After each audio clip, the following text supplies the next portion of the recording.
Heveslik eyledim, yavru yitirdim, ah yitirdim. O da hayalına düşmüş meğer.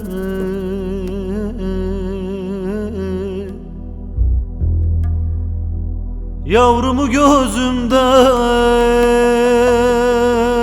ayırmam derdim, ah derdim. Kurduğum hayaller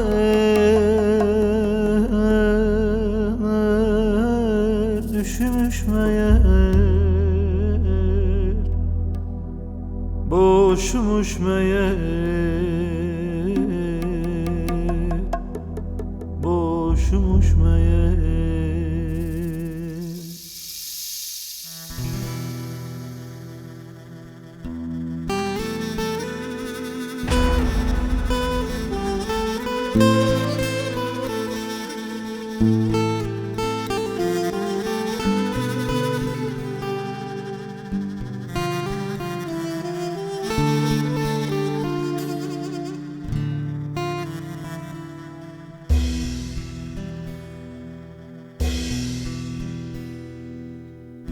Adı yaman, yolu yaman, vay vay yavrucağım. Aman aman yavrucağım, dön dayanamam.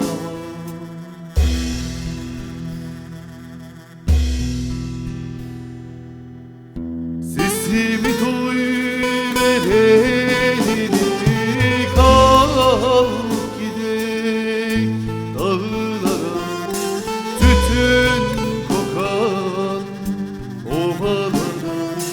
Dön yavrucağım.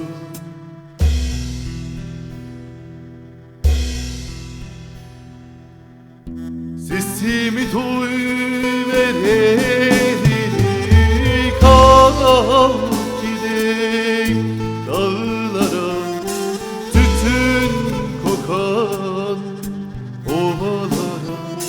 Dön gel dayanamam.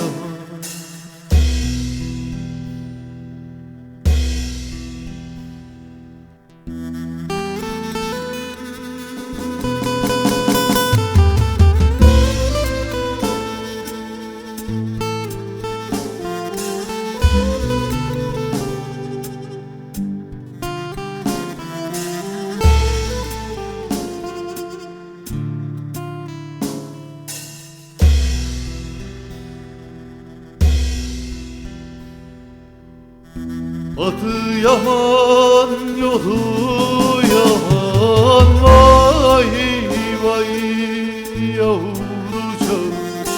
Aman aman yavrucağım, dön gel dayanamam.